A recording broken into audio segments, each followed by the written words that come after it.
Hi friends! ఈ recipe అయితే ఒక స్పెషల్ రెసిపీ అనమాట. కంప్లీట్ వీడియో చూసి దీని నేమ్ ఏంటో మీరే కామెంట్ చేయండి. నేనైతే ఒక నేమ్ అనుకున్నాను. లాస్ట్‌లో చెప్తాను. సో, అయితే టేస్ట్ మాత్రం చాలా బావుంటుంది. నేను వేసిన ఇంగ్రీడియెంట్స్ అన్నీ యాడ్ చేసి ట్రై చేసి చూడండి. టేస్ట్ చాలా బా వస్తుంది.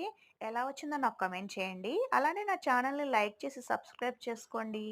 సో, ఫస్ట్ అయితే పాన్ పెట్టుకొని అందులో ఆయిల్ వేసుకొని, ఆయిల్ బాగా హీట్ అయిపోయిన తర్వాత ఉల్లిపాయ ముక్కలు, పచ్చిమిర్చి ముక్కలు, కొంచెం పసుపు, కొంచెం సాల్ట్ యాడ్ చేసుకొని, ఉల్లిపాయలను బాగా ఫ్రై చేసుకోవాలి. ఇక్కడ నేను ఒక ఆనియను, ఒక 3 పచ్చిమిర్చి తీసుకున్నానండి. ఉల్లిపాయలు బాగా ఫ్రై అయిపోయిన తర్వాత ఇందులో టొమాటో యాడ్ చేసుకొని, ఒకసారి అలా కలిపేసుకొని, ఫ్లేమ్‌ని మీడియంలో పెట్టుకొని చక్కగా మగ్గనివ్వాలి.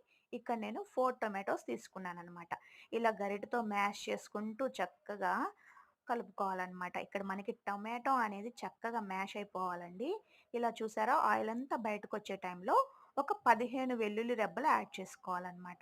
సో, అలా చక్కగా వెల్లుల్లి రెబ్బలు యాడ్ చేసుకొని మొత్తం ఒకసారి కలిపేసుకొని, ఆయిల్ అంతా బాగా బయటకొచ్చేంత వరకు ఫ్లేమ్‌ని సిమ్‌లో పెట్టుకొని కలుపుకుంటూ ఉండాలి. తర్వాత ఇందులో కారం యాడ్ చేసుకొని, కారం పచ్చివాసన పోయేంత వరకు బాగా ఫ్రై అవ్వనివ్వాలి. అయితే ఇది మాత్రం వేడి వేడి అన్నంలో వేసుకొని తింటే అమృతంలా ఉంటుందండి. సో, ఈ రెసిపీకి మనకి మెయిన్ ఇంగ్రీడియెంట్ అయితే వెల్లుల్లి రెబ్బలు అస్సలు మిస్ చేయొద్దు. సో, చూసారా చక్కగా ఇలా కలుపుకొని ఇలా ఆయిల్ అంతా బయటకొచ్చేస్తదనమాట. ఈ టైంలో మనం ఇందులో చుక్క కూర యాడ్ చేసుకోవాలి. ఇక్కడ నేను ఒక కట్ట చుక్క కూరకి 4 టొమాటోసు, 3 పచ్చిమిర్చి, ఒక ఆనియన్ అలానే 15 వెల్లుల్లి రెబ్బలు తీసుకున్నాననమాట.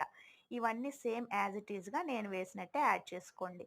చూసారా చక్కగా చుక్క కూరని క్లీన్ చేసేసుకున్నాను. సో, ఇలా చుక్క కూర యాడ్ చేసేసుకోవాలనమాట. సో, ఇలా యాడ్ చేసేసుకొని ప్లేట్ పెట్టేసుకొని ఫ్లేమ్‌ని మీడియంలో పెట్టుకొని చక్కగా చుక్క కూరంతా మగ్గిపోయినంత వరకు ఉంచుకోవాలి. తర్వాత చక్కగా గరిటెతో మ్యాష్ చేసుకుంటూ కలుపుకోవాలి. అప్పుడే ఆ వెల్లుల్లి ఫ్లేవర్ అంతా కర్రీలోకెళ్తుందనమాట. సో, ఫైనల్‌గా నేనైతే ఈ రెసిపీ నేమ్ ఏమనుకున్నానంటే చుగాతో అనుకున్నా అండి. చుక్క కూర, గార్లిక్, టొమాటో.